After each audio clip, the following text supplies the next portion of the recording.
नमस्कार दोस्तों, आपके अपने बूस्टर पॉइंट चैनल में आपका स्वागत है। तो दोस्तों, जैसा कि हम लोग पढ़ रहे हैं आधुनिक इतिहास यानी कि मॉडर्न हिस्ट्री। मॉडर्न हिस्ट्री में भाग 7 हम लोग गवर्नर जनरल पढ़ चुके हैं। आज पढ़ेंगे भाग 8 संवैधानिक विकास। तो चलिए वीडियो को स्टार्ट करते हैं। तो हमारा पहला क्वेश्चन है, पिट्स इंडिया एक्ट के अंतर्गत निम्न में से किसे स्थापित किया गया? ऑप्शन ए निदेशकों की अदालत, ऑप्शन बी नियंत्रण बोर्ड, ऑप्शन सी राजस्व बोर्ड, ऑप्शन डी अस्थाई परिषद। तो दोस्तों, इसका सही आंसर होगा ऑप्शन बी नियंत्रण बोर्ड। तो चलिए ऑप्शन के बारे में जानते हैं। पिट्स इंडिया एक्ट 1784 द्वारा इंग्लैंड में सरकार के अधीन एक नियंत्रण बोर्ड की स्थापना की गई, जिसका कार्य डायरेक्टर्स की नीतियों को नियंत्रित करना था। इस नियंत्रक बोर्ड में 6 सदस्य होते थे, जिनमें 2 सदस्य ब्रिटिश मंत्रिमंडल के एवं शेष प्रिवी काउंसिल के थे। तो चलिए क्वेश्चन नंबर 2 की तरफ बढ़ते हैं। क्वेश्चन नंबर 2 है, कलकत्ता में उच्चतम न्यायालय की स्थापना किसके द्वारा की गई थी? ऑप्शन ए 1773 का विनियामक अधिनियम, ऑप्शन बी 1784 का पिट्स इंडिया अधिनियम, ऑप्शन सी 1793 का चार्टर अधिनियम, ऑप्शन डी 1813 का चार्टर अधिनियम। तो दोस्तों, इसका सही आंसर होगा ऑप्शन ए 1773 का विनियामक अधिनियम। तो चलिए ऑप्शन के बारे में जानते हैं। कलकत्ता में उच्चतम न्यायालय की स्थापना 1773 के विनियामक अधिनियम यानी कि रेगुलेटिंग एक्ट के द्वारा की गई थी। इस न्यायालय में प्रधान न्यायाधीश के अलावा 3 अन्य न्यायाधीश थे। सर एलिजा इम्पेको मुख्य न्यायाधीश तथा चैम्बर्स लिमस्टार एवं हाइड को न्यायाधीश बनाया गया।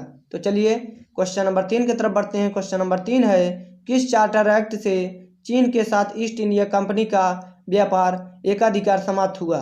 Option A charter act 1793, option B charter act 1813, option C charter act 1833, option D charter act 1853। तो दोस्तों, इसका सही आंसर होगा ऑप्शन सी चार्टर एक्ट 1833। तो चलिए ऑप्शन के बारे में जानते हैं। 1833 ईस्वी के चार्टर एक्ट से चीन के साथ ईस्ट इंडिया कंपनी का व्यापारिक एकाधिकार समाप्त हुआ। 1833 ईस्वी के चार्टर एक्ट की धारा 87 के द्वारा योग्यता को ही सेवा का आधार स्वीकार कर लिया गया। इस एक्ट के द्वारा बंगाल के गवर्नर जनरल को भारत का गवर्नर जनरल बना दिया गया। तो चलिए दोस्तों, क्वेश्चन नंबर 4 की तरफ बढ़ते हैं। क्वेश्चन नंबर 4 है, सांप्रदायिक निर्वाचन क्षेत्रों की पद्धति की शुरुआत भारत में किसके द्वारा हुई? ऑप्शन ए 1892 का भारतीय काउंसिल अधिनियम, ऑप्शन बी 1909 के मिंटो पार्ले सुधार, ऑप्शन सी 1919 के माउंटेन्यू चेम्सफोर्ड सुधार, ऑप्शन डी 1935 का भारत सरकार अधिनियम। तो दोस्तों, इसका सही आंसर होगा ऑप्शन बी 1909 के मिंटो मार्ले सुधार। तो चलिए ऑप्शन के बारे में जानते हैं। सांप्रदायिक निर्वाचन क्षेत्रों की पद्धति की शुरुआत अक्टूबर 1909 में मुस्लिम प्रतिनिधिमंडल आगा खां की मांग पर मिंटो पार्ले सुधार द्वारा हुई। उस समय भारत के सचिव लॉर्ड मार्ले और वायसराय लॉर्ड मिंटो थे। तो चलिए दोस्तों, क्वेश्चन नंबर 5 की तरफ बढ़ते हैं। क्वेश्चन नंबर 5 है, भारत में प्रांतीय स्वायत्तता शुरू की गई थी? ऑप्शन ए भारतीय परिषद अधिनियम 1909 द्वारा, ऑप्शन बी भारत सरकार अधिनियम 1919 द्वारा, ऑप्शन सी भारत सरकार अधिनियम 1935 द्वारा, ऑप्शन डी भारतीय स्वतंत्रता अधिनियम 1947 द्वारा। तो दोस्तों, इसका सही आंसर होगा ऑप्शन सी भारत सरकार अधिनियम 1935 द्वारा। तो चलिए ऑप्शन के बारे में जानते हैं। भारत सरकार अधिनियम 1935 की सर्व प्रमुख विशेषता प्रांतीय स्वायत्तता की स्थापना थी। इसके द्वारा प्रांतों में द्वैध शासन का अंत और पूर्ण उत्तरदायी शासन की स्थापना की गई। इसके द्वारा केंद्र में द्वैध शासन की शुरुआत की गई। तो चलिए दोस्तों, क्वेश्चन नंबर 6 की तरफ बढ़ते हैं। क्वेश्चन नंबर 6 है, 1919 अधिनियम में द्विशासन धारणा को जिस व्यक्ति ने परिचित कराया वे थे? Option A Montagu, option B Tej Bahadur Sapru, option C Lionel Curtis, option D Chelmsford. तो दोस्तों, इसका सही आंसर होगा ऑप्शन ए मॉन्टेग्यू। तो चलिए ऑप्शन के बारे में जानते हैं।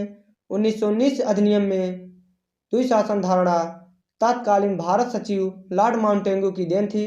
तत्कालीन वायसराय लॉर्ड चेम्सफोर्ड के कारण 1919 के अधिनियम को माउंटेग्यू चेम्सफोर्ड सुधार भी कहा जाता है। इसी अधिनियम के द्वारा राज्यों में द्वैध शासन की स्थापना की गई। राज्यों में यह द्वैध शासन की व्यवस्था अप्रैल 1921 से अप्रैल 1937 तक लागू रही। तो चलिए दोस्तों क्वेश्चन नंबर 7 की तरफ बढ़ते हैं। क्वेश्चन नंबर 7 है 1921 नरेंद्र मंडल या चैम्बर ऑफ प्रिंसेस किसके द्वारा आरंभ किया गया? Option A Lord Curzon, option B Lord Wellesley, option C Duke of Connaught, option D Duke of Wellington. तो दोस्तों इसका सही आंसर होगा option C Duke of Connaught. तो चलिए ऑप्शन के बारे में जानते हैं। 1921 नरेंद्र मंडल या chamber of princess Duke of Karnat द्वारा आरंभ किया गया था।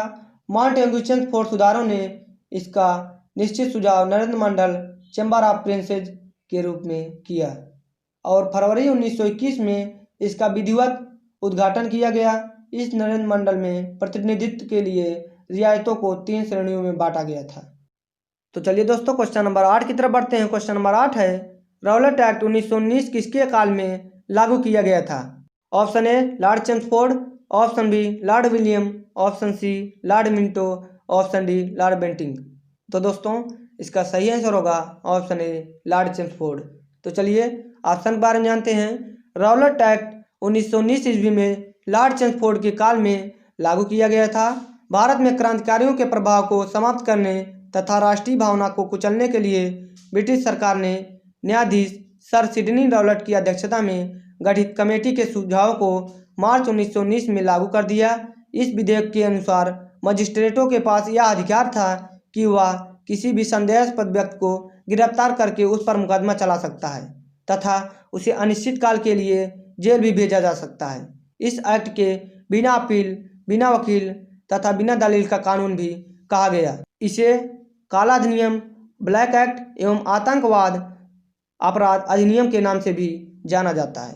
तो चलिए दोस्तों क्वेश्चन नंबर 9 की तरफ बढ़ते हैं। क्वेश्चन नंबर 9 है गवर्नमेंट ऑफ इंडिया एक्ट 1935 किस पर आधारित था? Option A Simon Commission, option B Lord Curzon Commission, option C Dimitrov thesis, option D Lord Clive की रिपोर्ट। तो दोस्तों इसका सही आंसर होगा ऑप्शन ए साइमन कमीशन। तो चलिए ऑप्शन के बारे में जानते हैं। गवर्नमेंट ऑफ इंडिया एक्ट 1935 प्रश्नगत विकल्पों में से साइमन कमीशन की रिपोर्ट पर आधारित था।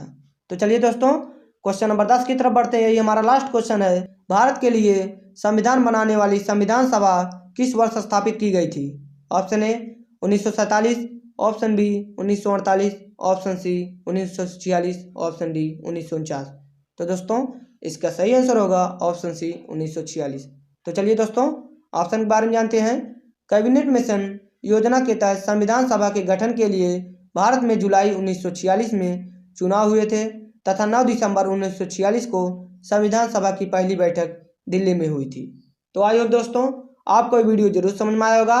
अगर आपको वीडियो समझ में आया है तो प्लीज़ चैनल को सब्सक्राइब करना, लाइक करना, कमेंट करना और शेयर करना मत भूलना। तो दोस्तों इसी वीडियो के साथ हम एंड करते हैं। जय हिंद।